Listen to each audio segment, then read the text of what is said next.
اللہ نے ہر فرعون کے لیے موسیٰ پیدا کیا ہے، ہر لیلا کے لیے قیس اور ہر رانجھے کے لیے ہیر۔ ہر نامکمل ذات کا وہ مکمل حصہ کہیں نہ کہیں رکھا ہے، اور اس دوسرے نامکمل حصے کی تکمیل بھی اول الذکر سے ہے، وہ بھی اپنے مبتدا میں جانے کے لیے اتنا ہی بے چین ہے۔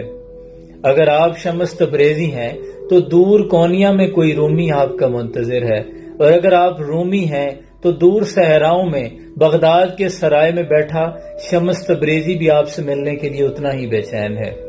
کیا فرماتے ہیں مولانا روم کہ پانی میں تلاش کر، پیاس پیدا کر، ہیچ شخص خود بخود شیگے نشد، ہیچ آہن خود بخود تیگے نشد، مولوی ہرگز نشد مولا روم، تا غلام شمس تبریز نشد۔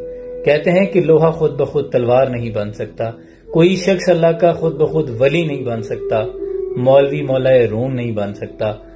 الفاظ کی اپنی ہی ایک دنیا ہوتی ہے، ہر لفظ اپنی ذمہ داری نبھاتا ہے۔ کچھ لفظ حکومت کرتے ہیں، کچھ غلامی، کچھ حفاظت کرتے ہیں اور کچھ وار۔ ہر لفظ اپنا مکمل وجود رکھتا ہے۔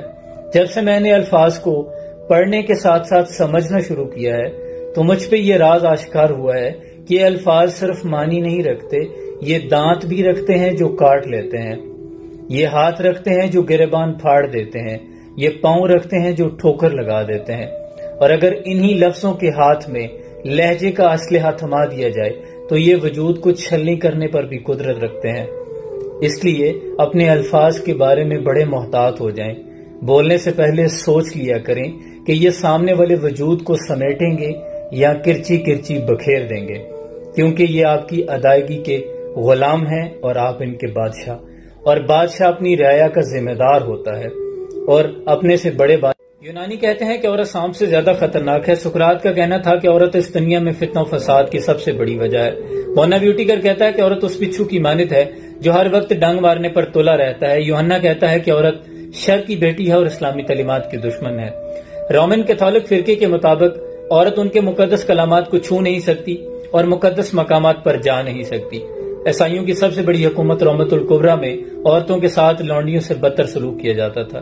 دنیا کی سب سے بہادر خاتون جون آف آرک کو زندہ جلا دیا گیا تھا، لیکن قربان جاؤں اپنے اسلام پر اور محسن انسانیت رحمت العالمین صلی اللہ علیہ وآلہ وسلم نے، جنہوں نے عورت کو یہ مقام دیا۔ اگر ماں ہے تو جنت ہی اٹھا کے اس کے قدموں میں ڈال دی۔